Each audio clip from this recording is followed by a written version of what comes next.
दोस्तों एक छोटी सी रिक्वेस्ट है, अगर अभी तक आप लोगों ने हमारे चैनल को सब्सिडी नहीं करा कर दिया भाई। गैस सिलेंडर कह दो उन्हें सब्सिडी नहीं होती भाई छोड़ो।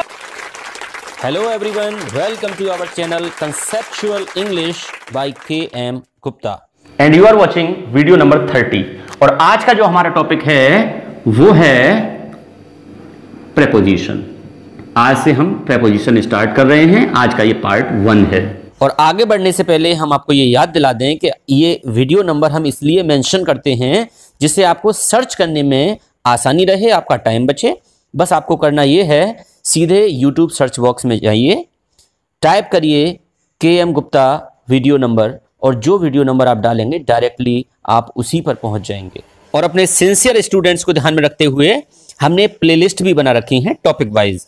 आप सीधे प्लेलिस्ट में जाइए और आपको वहां पर पूरे टॉपिक मिल जाएंगे, वहां जाकर आप पूरे टॉपिक पढ़ सकते हैं। तो आइए स्टार्ट करते हैं अपना आज का चैप्टर, जिसका नाम है प्रेपोजिशन, और ये पार्ट 1 है। इसे छोटे छोटे कई पार्ट्स में हम आपके सामने पेश करेंगे। बच्चों, ये चैप्टर किसी भी कंपटीशन की जिसकी आप तैयारी कर रहे हैं, हर कंपटीशन में आता है। और as far as my experience is concerned, 15 साल से मैं कॉम्पिटिटिव इंग्लिश पढ़ा रहा हूं, तो बच्चों को ये चैप्टर बहुत ज़्यादा कंफ्यूजिंग लगता है और डिफ़िकल्ट लगता है। जबकि सच ये है कि इस चैप्टर में ना तो कुछ भी डिफ़िकल्ट है और ना ही कुछ भी कंफ्यूजिंग है। जो भी कंफ्यूजन्स इस चैप्टर में आते हैं वो सेल्फ क्रिएटेड हैं। मैं आपको कुछ एग्जांपल्स दे रहा हूं जिनसे आपको खुद पता चल जाएगा कि इस चैप्टर में कहीं से कहीं तक कोई कंफ्यूजन नहीं है। जो भी कंफ्यूजन्स हैं वो हमारे खुद के क्रिएट किए हुए हैं। तो स्टूडेंट्स देखिए, ये कुछ एग्जाम्पल्स आपके सामने हैं। ये एग्जाम्पल मैं आपको इसलिए दे रहा हूं, ये दिखाने के लिए दे रहा हूं कि जो कंफ्यूजन आप फेस करते हैं इस पर्टिकुलर चैप्टर में, वो कंफ्यूजन इसमें नहीं है, वो कंफ्यूजन माइंड में है। और उसी कंफ्यूजन को अगर आप दूर कर लेंगे तो इस चैप्टर में कुछ भी नहीं बचेगा। देखिए, जैसे पहला एग्जाम्पल है आपका, आई लिव ब्लैंक जट्टारी।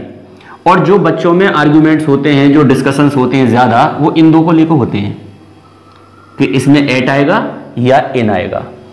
फिर कुछ रूल्स आ जाते हैं कि जो छोटा स्थान है, जो छोटा प्लेस है, उसमें हम एट लगाते हैं, और जो बड़ा है उसमें इन लगाते हैं। लेकिन अब केवल ये प्लेस दे रखा है, इसे हम कैसे पहचानेंगे ये छोटा है या बड़ा है? जो छोटा बड़ा है वो उसमें ऐसे कह सकते हैं हम, आई live at Jattari in Aligarh. अब यहां पर जट्टारी दे रखा है और अलीगढ़ दे रखा है। ये स्मॉल नहीं, ये स्मॉलर होना चाहिए, और ये बिग नहीं, ये बिगर होना चाहिए। तब तो हम कर सकते हैं कि पहले में हमने एट लगा दिया, दूसरे में हमने इन लगा दिया। I live at Jattari in Aligarh, I live at Mukherjee Nagar in Delhi. लेकिन तब क्या हो जब केवल मुखर्जी नगर दे रखा है और पीछे दिल्ली नहीं दे रखा है, आई लिव मुखर्जी नगर। ऐसी कंडीशन में बच्चों बिल्कुल भी कंफ्यूज ना हो, केवल ये दो ही नहीं, ये सारे ऑप्शंस इसमें आ सकते हैं। It will depend on the context कि आप कहना क्या चाह रहे हैं, आपका कंटेक्स्ट क्या है। सपोज करिए कि मैं मुखर्जी नगर में रहता ही नहीं हूं, मैं जट्टारी में रहता ही नहीं हूं, मैं जट्टारी के पास रहता हूं, तो ये बिल्कुल ठीक है, आई लिव नियर जट्टारी। मैं जट्टारी में नहीं रहता, जट्टारी के बाहर रहता हूं, I live out of Jattari. मैं जट्टारी के समीप रहता हूं, इसका मतलब भी समीप होता है, आई लिव बाई जट्टारी। मैं जट्टारी में रहता हूं, आई live at Jattari, I live in Jattari. तो बच्चों, जब तक कंटेक्स्ट ना दिया हो, एक्चुअल में आप क्या कहना चाहते हैं, व्हाट यू वांट टू से एक्चुअली, जब तक ये ना पता हो तब तक कोई फिक्स्ड प्रेपोजिशन ऐसा नहीं है कि हम दे दें। अगर ये क्वेश्चन दिया है और ये ऑप्शन अलग अलग दे रखे हैं तो देने वाले की कमी है। ऐसा क्वेश्चन नहीं दिया जाना चाहिए ऑब्जेक्टिव में, क्योंकि ये ओपन एंडेड क्वेश्चन है, इसमें सारे के सारे आ सकते हैं। ये डिपेंड करेगा सिचुएशन पर। अब दूसरा है, put this bag on the table, under the table, beside the table, near the table, by the table. इसमें भी बच्चों डिपेंड करेगा सिचुएशन क्या है, वो बैग कहां रखने को बोल रहे हैं। अगर वो बैग टेबल के ऊपर रखने को बोल रहे हैं तो आएगा ऑन द टेबल।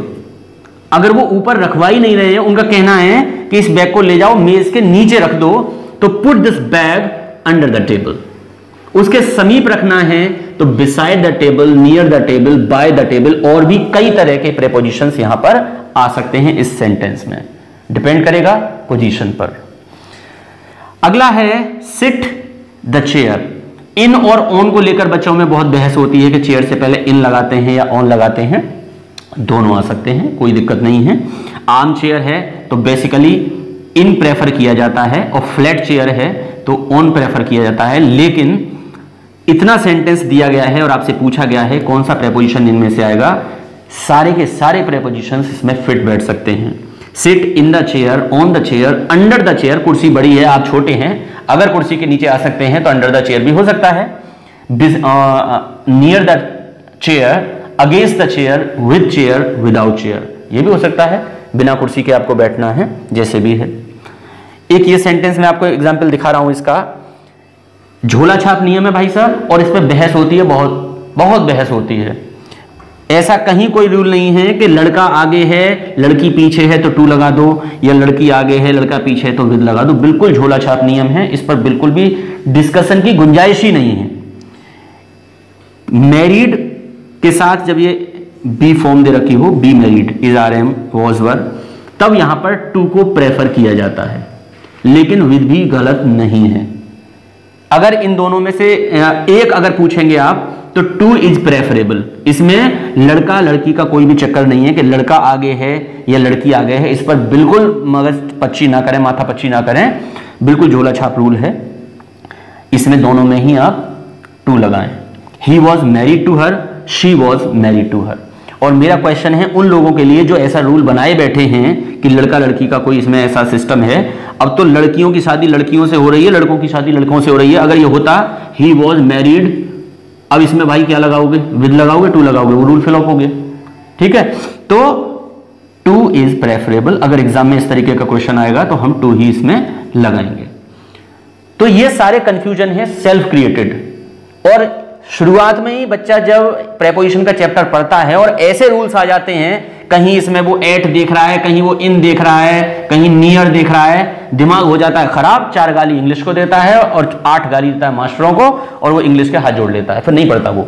ठीक है, तो ऐसे कंफ्यूजन आप मन में बिल्कुल ना आने दें। इस चैप्टर को आप पूरा पढ़ेंगे, 4 या 5 6 पार्ट्स में मैं आपको ये दूंगा चैप्टर पूरा। और उस चैप्टर को पढ़ने के बाद, पूरा पढ़ने के बाद, कोई भी कंफ्यूजन आपके माइंड में नहीं रहेगा। कभी भी कंफ्यूजन किसी तरह का हो तो आप ये वीडियो देख लें। तो स्टूडेंट्स, ये चैप्टर हम पढ़ेंगे इन पार्ट्स में। आज का जो हमारा पहला पार्ट है वो है कंसेप्चुअल एनालिसिस, जिसमें हम इस चैप्टर का बेस बनाएंगे पूरा, और इस बात पर हम जोर देंगे, वी विल फोकस कि why do we use prepositions, आखिर इन प्रेपोजिशंस का यूज क्यों होता है और इनका फंक्शन होता क्या है जिनकी जरूरत पड़ती है सेंटेंसेस में। ठीक है, तो सबसे पहला आज का हमारा जो चैप्टर है वो ये है टॉपिक। दूसरा टॉपिक हमारा पार्ट में रहेगा काइंड्स ऑफ प्रेपोजिशंस, एक कॉम्प्रिहेंसिव स्टडी। दरअसल बच्चों क्या होता है कि ज्यादातर, मैं ये नहीं कह रहा कि मैं ही पढ़ाना जानता हूं और पढ़ाना नहीं जानते हैं, मैं तो बस ये कह रहा हूं कि ज्यादातर बच्चे जो तैयारी करते हैं शुरुआत, वो यहां से करते हैं। वो डायरेक्ट काइंड्स ऑफ प्रेपोजिशंस में आएंगे और उसकी कॉम्प्रिहेंसिव स्टडी में लग जाती हैं। जबकि जब तक इसका कंसेप्ट क्लियर नहीं है तब तक भाई कुछ क्लियर नहीं है, ये चैप्टर समझ में नहीं आएगा। ये कंसेप्ट इसका सीखना इसलिए जरूरी है, पूरा बेस है इसका, ये समझ में आ गया, कंफ्यूजन कभी नहीं आएंगे। ठीक है, दूसरे पार्ट में हमारा काइंड्स ऑफ प्रेपोजिशन रहेगा। तीसरे पार्ट में हम पढ़ेंगे रिमूविंग कंफ्यूजन्स, कुछ चीजें जिनकी वजह से कंफ्यूजन्स क्रिएट होते हैं इस चैप्टर में, उनको हम रिमूव करेंगे। इसमें हम एलिप्सिस पढ़ेंगे, कहां प्रेपोजिशन एलिप्स की जाती है, कंफ्यूजन्स और एक्सेप्शंस। एक्सेप्शन भाई लैंग्वेज में साथ चलते हैं, ऐसा कुछ भी नहीं है लैंग्वेज में जहां एक्सेप्शंस नहीं होते। We are actually learning a language, और लैंग्वेज में एनीथिंग इज पॉसिबल। ठीक है, सारे रूल्स रखे रह जाते हैं, एक्सेप्शन सब में आ जाते हैं, इन्हें भी पढ़ना बहुत जरूरी है। फोर्थ पार्ट में हम पढ़ेंगे प्रेपोजिशन वर्सेस एडवर्बियल पार्टिकल्स, ये पढ़ना भी बहुत जरूरी है। दोनों की शक्ल सूरत एक सी होती है। मैं आपको एक छोटा सा एग्जांपल दिखा दूं, देखिए, कम इन द रूम, कमरे में आ जाइए, यहां पर ये इन है, और केवल कम इन, यहां पर ये इन है। जो ऊपर वाला है ये प्रेपोजिशन है, और नीचे वाला जो है ये एडवर्बियल पार्टिकल है। ठीक है, तो इन दोनों में क्या डिफरेंस होता है, किस तरीके से, इन चीजों को हम पढ़ेंगे। या जैसे हम कहें लुक मानी देखना, और लुक के साथ आपने आफ्टर लगा दिया, लुक आफ्टर, इससे उसका अर्थ बदल गया। लुक आफ्टर मानी देखभाल करना। यहां पर जो आफ्टर है ये एक एडवर्बियल पार्टिकल का काम करता है। इसके बारे में बात करेंगे हम फोर्थ पार्ट में। दोनों ही एक दूसरे के जुड़वा भाई हैं, लेकिन इनमें थोड़ा सा डिफरेंस है, वो डिफरेंस हमें आना चाहिए। Preposition versus adverbial particles. और लास्ट पार्ट्स जो उसके कुछ होंगे मिसलेनियस पार्ट्स, इसमें कुछ प्रेपोजिशन के मैंने पोएट्री बना रखी हैं, छोटे छोटे दोहे बना रखे हैं जिनसे बड़ी आसानी से कुछ चीजें याद हो जाती हैं। ट्रिक्स बना रखी हैं और कुछ निमोनिक्स बना रखे हैं। इसे निमोनिक्स पढ़ते हैं बच्चों, ऐसी ट्रिक्स जिससे चीजें याद रहती हैं। तो मिसलेनियस पार्ट्स लाएंगे जिसमें हम ये पोएट्री और ट्रिक्स और निमोनिक्स पढ़ेंगे। तो ये पूरा हमारा ग्राफ है जिससे हम ये चैप्टर पढ़ेंगे। देखिए स्टूडेंट्स, 2-3 गिनी चुनी चीजें हैं जो आपको इस चैप्टर के दौरान याद रखनी है। ये चैप्टर है हमारा प्रेपोजिशंस का, प्री प्लस पोजीशन। प्री मानी होता है पूर्व और पोजीशन मानी होती है अवस्था या स्थिति। इसकी स्थिति किसी के पूर्व में होती है। प्री मानी पूर्व हो गया, पोजीशन हो गया अवस्था स्थिति, कि इसकी स्थिति, प्रेपोजिशन की स्थिति किसी के पूर्व में होती है। किसके पूर्व में होती है, ये प्रेपोजिशन किससे पहले आता है, ये मैं नहीं बताऊंगा, आप खुद बताएंगे। ये कुछ प्रेपोजिशनल फ्रेजेस दे रखे हैं मैंने आपको। इन फ्रेजेस को ध्यान से देखिए, क्योंकि प्रेपोजिशन का काम ही ये होता है कि किसी को साथ में लगाकर, किसे लगाएगा ये मैं नहीं बता रहा, आप खुद बताएंगे। ये प्रेपोजिशनल फ्रेजेस बनते हैं। जैसे इन द रूम, ये है प्रेपोजिशन, ये है आपका। विदाउट वाटर, ये है प्रेपोजिशन, ये है। दरअसल प्रेपोजिशन हमेशा किसी नाउन, और जब मैं नाउन कह रहा हूं तो इसमें नाउन फ्रेज भी आ गया और नाउन क्लॉज भी आ गया,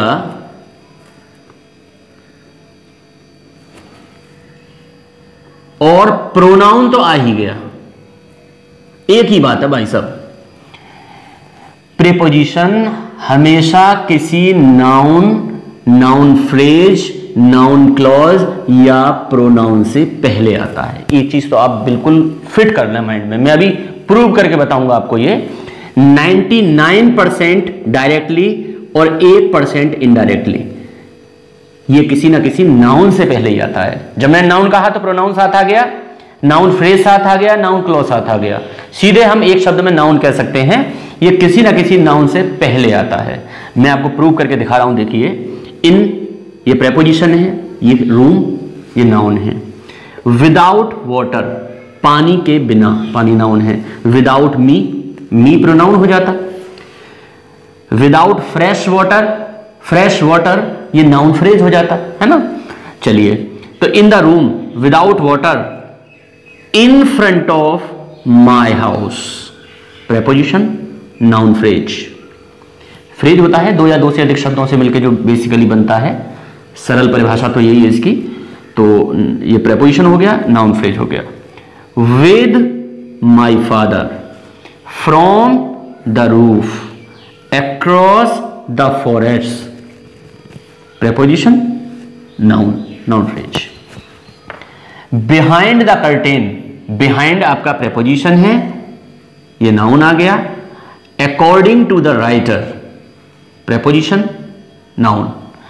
इन spite of his illness, in spite of preposition his illness, noun phrase. Due to the lack of time, समय की कमी के कारण, ड्यू टू प्रेपोजिशन है, द लैक ऑफ टाइम ये नाउन फ्रेज है। अगर आपका माइंड यहां पर ऑफ में लग रहा हो तो भी ऑफ के बाद जो आया है वो नाउन है, ठीक है। फिलहाल मैं ड्यू टू से कनेक्शन कर रहा हूं इसका, the lack of time. Instead of supporting us, noun phrase. Before Holi, तो प्रेपोजिशन की जो जगह है, इसका जो प्लेस है, इसकी जो पोजीशन है, वो किसी ना किसी नाउन के पूर्व में होती है। और एक और इंटरेस्टिंग सी बात आप देखिए, हिंदी अगर इनका हम ट्रांसलेट करें, हिंदी ट्रांसलेट करें तो उल्टा हो जाता है, नाउन पहले प्रेपोजिशन बाद में। इन द रूम कमरे में, पानी के बिना, मेरे घर के सामने, पापा के साथ, छत से, इन जंगलों के पार, पर्दे के पीछे, लेखक के अनुसार, बीमारी के बावजूद, समय की कमी के कारण, हमें सहयोग देने के बजाय, होली से पहले। तो बच्चों प्रेपोजिशन एक चीज क्लियर हुई कि प्रेपोजिशन हमेशा किसी ना किसी नाउन से पहले आता है। अब ये क्यों आता है, इसका क्या फंक्शन है? दरअसल ये किसी नाउन के साथ मिलकर एक प्रीपोजिशनल फ्रेज बन जाता है। और इसका काम देखिए, मैं आपको बहुत सरल लैंग्वेज में बताऊं। देखिए ये क्या है, ये बैग है ना। इस बैग में ये जो आपका ये जो बद्दी या तनी क्या बोलते हो आप इसे, ये काम होता है प्रेपोजिशन का। अगर सपोज करिए कि इसमें ये ना हो तो इस बैग को ले जाना, इसे कैरी करना उतना आसान नहीं रहेगा। लेकिन जब इसमें ये होती हैं तो आप इसमें गेहूं भरिए, चावल भरिए, चीनी भरिए, दाल भरिए, आलू भरिए, कुछ भी भरिए और ये सबको ले जाने के काम में आएगा। ठीक है, जिसकी निगाह इस बीड़ी नंबर 55 पर टिकी हुई है उनके लिए बता दूं, बीड़ी छाप कहीं के एग्जाम्पल को देखिए, बहुत सॉलिड एग्जाम्पल है। जिस तरह से ये चीज जो है ये इस बैग को कैरी करने का काम कर रही है, इसे उपयोगी बना रही है, बिल्कुल उसी तरह से, बिल्कुल बच्चों उसी तरह से ये प्रेपोजिशन किसी नाउन को साथ में लगाकर इसे प्रेपोजिशनल फ्रेज बना रही है। ये इस नाउन को साथ में लेकर इसे उपयोगी बना रही है, एक प्रेपोजिशनल फ्रेज बना रही है। अब ये प्रेपोजिशनल फ्रेज किस काम में आएगा, इसका फंक्शन क्या रहेगा, अब ये देखना है हमें। तो ये चीज क्लियर है कि प्रेपोजिशन किसी नाउन के पूर्व में आती है, किसी नाउन के पूर्व में आती है और ये तैयार होता है प्रेपोजिशनल फ्रेज। और वो प्रेपोजिशनल फ्रेज किस काम में आता है वो अब हमें देखना है। तो देखिए, किसी नाउन के साथ मिलकर जब ये प्रेपोजिशनल फ्रेज बन जाता है फिर इसका काम क्या रहता है, ये करता क्या है, अब पूरा समझिए अच्छे से। A preposition is a part of speech, पता है आपको, एक पार्ट ऑफ स्पीच है विच प्रीसीड्स, जो आगे आगे चलती है। देखो इसका एंटोनिम होता है फॉलो, फॉलो मानी पीछे पीछे चलना। प्रीसीड होता है आगे चलना, नाउन इसे फॉलो करता है और प्रेपोजिशन नाउन को प्रीसीड करती है। Which precedes a noun, noun phrase, noun clause और प्रोनाउन। बताया था एक ही बात है, नाउन की फोटोस्टेट होती है, प्रोनाउन एक ही चीज है बिल्कुल। तो यहां तक का मतलब सिर्फ इतना हुआ कि प्रेपोजिशन किसी नाउन से पहले आती है। पहले आती है ठीक है, फिर ये करती क्या है, प्रेपोजिशनल फ्रेज बनाकर ये करती क्या है, ये शो करती है, दिखाती है, टाइम दिखा सकती है। ही केम हेयर एट 10 o'clock, वो यहां 10 बजे आया था। टाइम दिखा सकती है, पोजीशन दिखा सकती है। सबसे इंपॉर्टेंट पॉइंट बच्चों ये आपको माइंड में रखना है, प्रेपोजिशन का तात्पर्य पोजीशन से ही होता है। प्रेपोजिशन बदली, पोजीशन बदल गई, और पोजीशन बदल गई तो प्रेपोजिशन अपने आप बदल जाएगी। जैसे the cat is under the table, बिल्ली मेज के नीचे है, बिल्ली मेज के नीचे है। अब यह बिल्ली मेज से नीचे से निकलकर ऊपर आकर बैठ गई तो क्या यह अंडर काम कर जाएगा? अब चूंकि उसकी पोजीशन बदल गई, अब प्रेपोजिशन बदल जाएगी। The cat is on the table, बिल्ली किसी दीवार से और मेज पर कूदी है, तब आएगा अपॉन द टेबल। बिल्ली मेज से जमीन पर कूदी है, अब आएगा फ्रॉम द टेबल। तो कहने का मतलब यह है कि यह प्रेपोजिशन पोजीशन बताने का काम करती है। और आप कभी नहीं भूलेंगे आई होप कि प्रेपोजिशन बदलते ही पोजीशन बदल जाती है और पोजीशन बदलते ही प्रेपोजिशन बदल जाती है। इसलिए कंफ्यूजन में बिल्कुल भी ना रहें। यह कंटेक्स्ट पर डिपेंड करेगा, गिवन कंटेक्स्ट पर, कि यहां पर कौन सी प्रेपोजिशन आनी है। अब ये वाला सेंटेंस अगर पेपर में आपके एग्जाम में ऐसे कोई पूछ ले, हालांकि पूछेगा नहीं, कि यहां ऑन भी दे दिया और अंडर भी दे दिया, तो भाई ये पूछने वाले की बेवकूफी है। या तो कोई पिक्चर दिखाई जा रही है, आपको सामने एक पिक्चर दे रखी है, इस पिक्चर को देखकर आप बताएंगे कि यहां पर अंडर आएगा या ऑन। कंफर्म बिल्कुल बता देंगे कि भाई अभी बिल्ली मेज के नीचे है तो अंडर आएगा, अब ये ऊपर आ गई तब यहां पर ऑन आएगा। वैसे केवल इतना सेंटेंस दिया है तो अंडर भी आ सकता है, ऑन भी आ सकता है और 50 और प्रेपोजिशन आ सकते हैं, कोई दिक्कत की बात नहीं है। तीसरा बताया डायरेक्शन बताता है, I am going to school, direction दिखाता है, टू है, इनटू है, फ्रॉम है। एटीट्यूड दिखाता है किसका, जो नाउन उसे फॉलो कर रहा है उसका। और ये क्या कर सकता है, ये किसी ऑब्जेक्ट को भी इंट्रोड्यूस कर सकता है। जैसे देखिए इस सेंटेंस में है लिसन टू व्हाट आई से, ये व्हाट आई से एक नाउन क्लॉज है जो इस प्रीपोजिशन की सहायता से जोड़ दिया गया है। और क्या करता है, preposition phrase mostly functions as an adjective और एन एडवर्ब। प्रेपोजिशन ज्यादातर काम करेगा प्रेपोजिशन नहीं, प्रेपोजिशनल फ्रेज, पूरा इसका जो फ्रेज है वो मिलकर काम करेगा किसी एडजेक्टिव का और एडवर्ब का। बच्चों अगला पॉइंट जो आपको माइंड में सेट कर लेना है बिल्कुल, वो ये है कि इसका जो फंक्शन है वो देखिए आप। एडवर्ब मैं बच्चों को सिखाता हूं तो बस एक दोहा छोटा सा बताता हूं कि कब, क्यों, कहां, कैसे, कितना के जवाब में एडवर्ब है अपना। कब, क्यों, कहां, कैसे, कितना, इनके जवाब में एडवर्ब निकलता है। अब देखिए वो मेरे पास आया था, ही केम हियर, कब आया था, कब, व्हेन, कब के जवाब में आया है आपका ये पूरा एट 10 o'clock, ये एडवर्ब का काम कर रहा है। बिल्ली कहां है, where, on the table, on the table, under the table. बिल्ली का होना, उसकी होना जो क्रिया है उसको बता रहा है, एडवर्ब हो गया। I am going to school, में जा रहा हूं, कहां जा रहा हूं, कहां के जवाब में टू स्कूल आ गया, ये एडवर्ब का काम कर रहा है। आई एम सॉरी, मुझे खेद है, मुझे दुख है, क्यों दुख है, फॉर बीइंग लेट, एडवर्ब का काम कर रहा है, क्योंकि जवाब में आ रहा है। आई आंसर्ड माई क्वेश्चन, उसने मेरे सवाल का जवाब दिया, कैसे दिया, इन ए रूड मैनर। तो इन ए रूड मैनर ये प्रेपोजिशनल फ्रेज है, प्रीपोजिशन के बाद ये पूरा नाउन फ्रेज लगा हुआ है, मिलाकर बना प्रेपोजिशनल फ्रेज, और ये काम कर रहा है एडवर्ब का। कैसे, हाउ, इसके जवाब में ये निकल रहा है। ए टॉल मैन, यहां पर ये टॉल क्या काम कर रहा है, एडजेक्टिव का, मैन की क्वालिटी बता रहा है, व्यक्ति कैसा है, ए टॉल मैन, तो टॉल एडजेक्टिव हो गया। A man with blue eyes, नीली आंखों वाला व्यक्ति। तो बेटे यहां विद के बाद ब्लू आईज ये नाउन फ्रेज आया हुआ है, और ये प्रेपोजिशनल फ्रेज यहां पर एडजेक्टिव का काम कर रहा है, a man with blue eyes. तो ये आपका बिल्कुल क्लियर हो गया, यानी कि प्रेपोजिशन किसी नाउन से पहले आती है, एक बात ये आपको कभी नहीं भूलनी है। दूसरी चीज, प्रेपोजिशन बदलते ही पोजीशन बदल जाती है, और पोजीशन बदलते ही प्रेपोजिशन बदल जाती है, दूसरी बात ये कभी नहीं भूलनी है आपको।